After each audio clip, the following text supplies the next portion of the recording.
Hey guys, this is Adam with McLarty Daniel, Chrysler Dodge Jeep Ram in Bentonville. Today on How To Tuesday, we're going to show you how to check your fluids and basic maintenance on a 2019 Jeep Renegade. Alright guys, first thing you want to do, you want to check your coolant.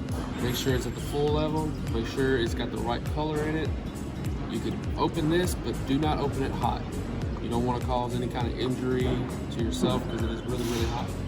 Next, you want to check the washer fluid.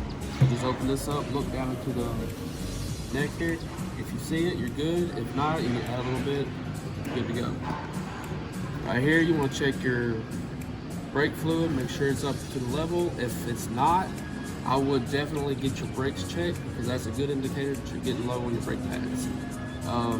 If you're having trouble starting your car, lights are a little dim, bring it up here, we'll test your battery, see if it's up to par where it's supposed to be. On this side of the car, right here is where you check your oil level. You pull this dipstick out, and you make sure it's right into those crosshairs right there. If it's a little low, what you want to do is pull this cap right here, add your oil to this, make sure it has the right grade in it, okay? Then right here is your air filter. You take out these screws right here, check your air filter. If it's dirty, replace it. If not, you're good to go.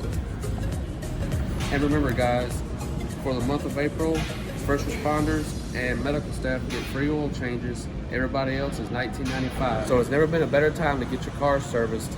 Schedule your appointment at BentonvilleCDJR.com.